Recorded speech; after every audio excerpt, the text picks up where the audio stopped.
brings a lot of nostalgia because the last campus that I was on was ISB Hyderabad, and that was in 2010.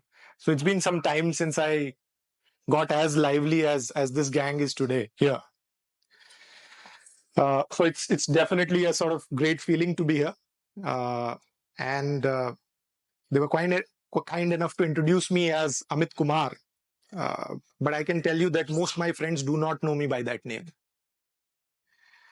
And I'm sure at SRCC as well, you would have some rich traditions of having some interesting nicknames. And I've also had some of those. So the nickname that most of my friends know me by, that is Google. And that has continued with me even now, where I have two kids, one 5 years old and another 10 years old. And when they ask some questions, for example, Papa, how did I get into Mama's belly? And find it difficult to answer him. And I tell him, ask Google. And the 10 years old is getting older and is asking some good science questions. So, is light matter? And I'm sure it's a tricky question. Some of you also may not know the answer. But then again, Google. Right? So that's who I am. And I think it's a very interesting theme to talk about, which is Quest for Dawn. And then on the screen, what you see is an optical illusion. Some of you would have seen it. It's Edgar's vase, which was developed by a psychologist in 1915. And this is my take on the topic at hand. And then you'll get to know more about how I think about this Quest for Dawn as we go forward and roll forward for the next 15-20 minutes. So when I was invited to this event, the first thing that came to my mind is going to a campus and preparing for an assignment. And how do you prepare for an assignment? Google. So I had to prepare a presentation for you guys to keep you engaged. And for that, the first slide would be to introduce myself in a quirky, interesting, and engaging manner. And I again thought about outsourcing that problem to Google. But Google doesn't prepare introductions. What prepares introductions is ChatGPT or Google Bard. And I'm sure some of you would have already started using it for your assignments. So I outsourced the same problem to Google Bard. And this is what I got. And this is intentionally text heavy so that you can't read it and I talk about myself in my own words. So you are in the company of a top 50 CEO, an entrepreneur of the year, a visionary leader, and somebody who likes to solve social problems, create positive impact with technology. So this is what Google Bard gave me as my introduction. And when I read it, I just didn't read it one time. I read it 2 or 3 times. I said, if my parents would have read it, they would have said, Pappu pass ho gaya. Right? It's a fantastic feeling to have achieved so much and so many milestones in the journey that you've traveled in your life. And this is what the feeling that I got in here. And then I started thinking deeply about this and the topic at hand. And again, used a bit of AI and generative stuff to come up with this image. And I'll need a bit of your help here. This image, where there are birds flying and there is sun setting or coming up, is this image of a dawn where the sun is just coming up and the birds have just sort of left their nest to get to a place that they want to for food? How many of you think it's an image of a dawn? Okay, very few. How many of you feel that this image is an image where sun is just setting and the birds are going back home and the beach is getting empty? How many? Okay, more of you feel that this is in a dusk image. Now the more tricky one. Can this image be of both a dawn and a dusk? Okay, some of you think that way. This is actually an image which I created out of Shutterstock and some bit of AI, with the keywords both dawn and dusk. And this is also my philosophical take on the miles and the milestones and success and failure in life. Success and failure are illusions that we create for ourselves. And this is one representation, very tangible representation of that. What matters is the journey that you travel. And when I think deeply about some of these boring philosophical topics, then I look at some of the great people who have inspired not just me, but humanity and have changed or transformed the world. And then I looked at the life of Nelson Mandela. And it's a GK question in the class 5th book because I have a son in that class. How many years was Nelson Mandela in jail? And the answer is 27, right? But there is much more to the story of Nelson Mandela.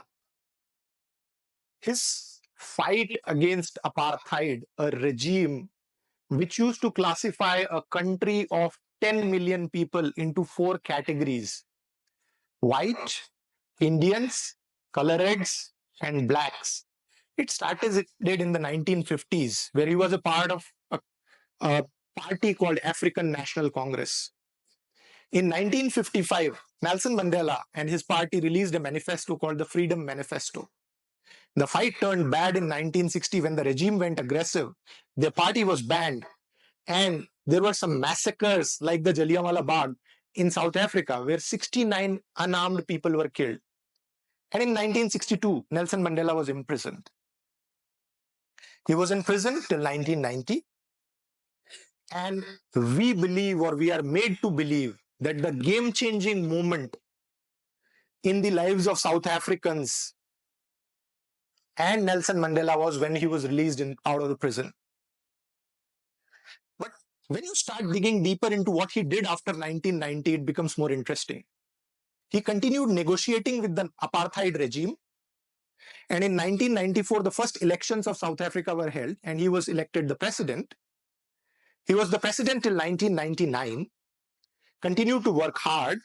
He established Mandela Children's Foundation, Mandela Rhodes Foundation, and worked for some very, very big causes for the South African children and the world in general.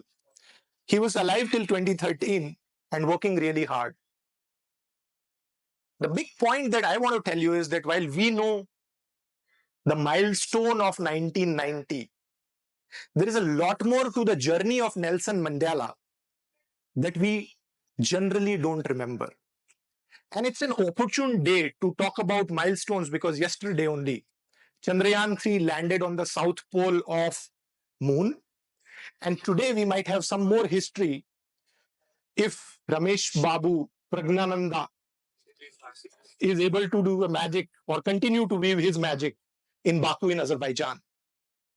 Getting back to the story again, and this time coming to me personally. And yeah, so this is an image, and I would now get closer into your minds and the way it worked for me as well. So I take you back to 1996, and this Amit Kumar was in class 9th. And a first serious conversation with my parents. And they come to me and tell me, बेटा अब तुम 9th class में आ गए हो, 10th class में boards होते हैं, boards के मार्क्स बहुत इंपॉर्टेंट होते हैं, उससे तुम्हारे सब्जेक्ट्स डिसाइड होंगे, अच्छे से पढ़ाई करो. And as you can see, I am one of those obedient kids on the block anyway, so I obey them. And the 10th class happens and I get reasonably good results. And I get science and maths, which they wanted. And a few months later, in class 11, बेटा class 12th आने वाली है, 12th की marksheet पूरी life तुम्हारे साथ रहती है, उसको सब जगह यूज करते हैं और उससे तुम्हारी यूनिवर्सिटी भी डिसाइड होती है. अच्छे से पढ़ाई करना, लाइफ सेट हो जाएगी. You can relate to it, right? Okay. जी पापा, 12th भी हो गया. And then they tell me to study for IIT. बेटा एक बार अगर IIT में सिलेक्शन हो गया ना तो लाइफ सेट हो जाएगी, अच्छे से पढ़ लो. And I studied for 2 long years. IIT में भी हो गए. First year in IIT after a few months. बेटा तुम अपनी स्कूल में फर्स्ट रैंक थे, यहां वो लोग हैं जो अपनी स्कूल में हमेशा फर्स्ट रैंक थे. अच्छे से पढ़ाई करना, फाउंडेशन फर्स्ट ईयर में ही सेट होती है। ओके पापा। थर्ड ईयर, बेटा अगले साल प्लेसमेंट्स हैं, प्लेसमेंट्स में थर्ड ईयर की सीजीपीए काउंट होती है, तो इस साल अच्छे से पढ़ लेना। ओके पापा। फोर्थ ईयर, बेटा अब तो प्लेसमेंट्स आ गए, अगर अच्छी कंपनी में नौकरी लगी तो लाइफ सेट हो जाएगी। And I have kept running this treadmill through and through and through. And my realization after running this treadmill about myself, all of us, my parents, and our society in general is that we keep driving ourselves towards milestones. We value outcome and milestones and do not carry about the journey that we take in order to reach those milestones. And that's a reflection, having gone through this treadmill after at least 10 to 15 times, and after life becoming set every 2 years, and then figuring out there is new way to set that life again. And with that reflection, this is my philosophical take on life. And I'll start with, you're a smart gang, analytical. So I'll start with a few numbers. All of us would have driven and worked or moved on roads. And at every kilometer of the road, there is a milestone. And by Indian standards, that milestone is supposed to be between 200 to 270 millimeter in length. So there is road and this milestone, which is 200 to 270 millimeters.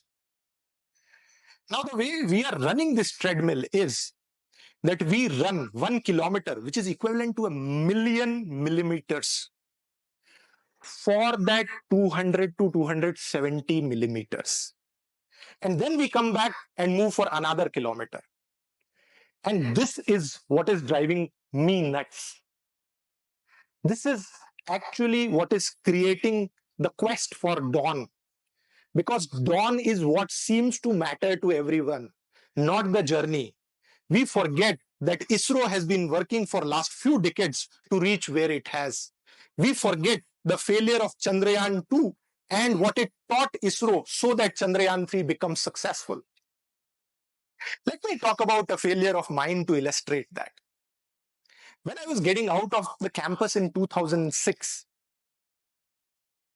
I was an ambitious person, smart person like you as well. And I had that dream of becoming a CEO.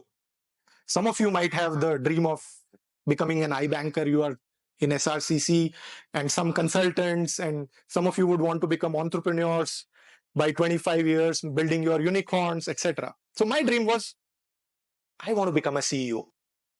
And I put that up in a blog and spoke about it with my friends as well. And then I'm on this journey, and this journey is going well. In 2017, I joined OLX. And I remember my first few days at OLX. And I was peeping through or looking in the cabin of the CEO. And I was saying, someday I will be sitting in that room, in that chair. And I work really hard for a year and a half. And the business that I'm doing is running very, very fast. My team suddenly becomes 500, 700 people. The business starts to grow. I am building 50 plus retail centers, etc., etc.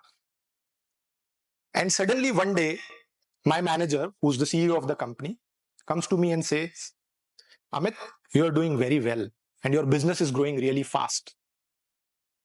But we believe that it has grown too fast and you may not be able to manage it. And we want to bring somebody on top of you who has more experience, who knows more, etc., etc. Within that 15 minutes meeting, the whole dream suddenly comes down to the ground. And you're thinking, oh, that chair which I thought is in my grasp suddenly is nowhere to be seen, and there are many more miles to travel to that chair. And that was when I was a bit more mature than my past. So I say, okay, doesn't matter, let's keep trying. And this time, luck was on my side, and this new gentleman joined, and he didn't, or they didn't like him, or whatever happened, and he left the company in 12 months. And in 2021, I got this opportunity to lead a business with my dream. This disappointment comes in us because I have been trained to believe that the outcome matters more than the journey. And that is what I believe doesn't lead to transformational changes in life. Nelson Mandela went to prison for 27 years and we celebrate him coming out. When he came out, was it dawn or dusk or something else? And that is the question that I want all of us to think about.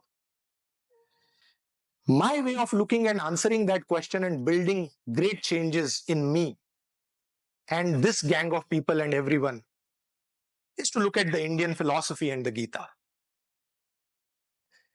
And this is a shlok that all of you or some of you would have read. Karmanya Vadikaraste ma phaleshu kadachana ma karm phal hetur bhuma te sangostva karmani. What does it mean? It simplistically means phal ki chinta kiye bina karm karte raho.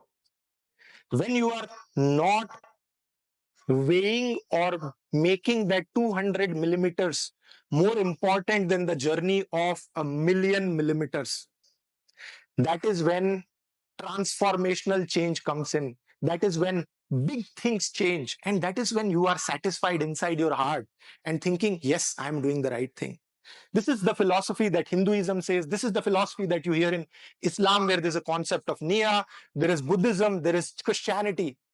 And these deep questions about how to build yourself and great change and achieve more is this philosophy at the core, which I strongly believe in. And this is the philosophy which makes that treadmill a long road and a long, enjoyable road for all of us. Coming back to my introduction, and some of you would definitely have felt that this is a bit over the top. कुछ तो गड़बड़ है, right? और हाँ गड़बड़ है. See, Google Bard, a lot of things that Google Bard told or spoke about me are actually factually incorrect.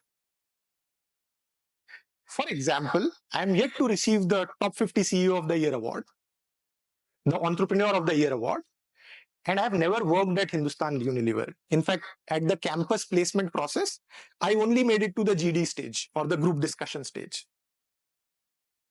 My intention is not to say that the transformation that ChatGPT or the large linguistics models are going to bring in is not going to happen. This is definitely the internet moment in the history of humanity. But my intention definitely is to say that the way we are overweighing the importance of a milestone over the miles that have been traveled is concerning. Do you know that internet was invented in 1969 in some form and shape, and it took 40, 50 years for internet to change our lives? That is the long journey ahead of people building Bard and ChatGPT. And that is what is going to transform the world. If I have to say one thing that you should take away from the time that you've spent in this TEDx talk, that is going to be the miles are more important than the milestones. Travel your miles with friends and nishkam karm without phal ki ichha, and you will bring transformational change in yourself, in this world, and the society in general. Thank you. Thank you very much.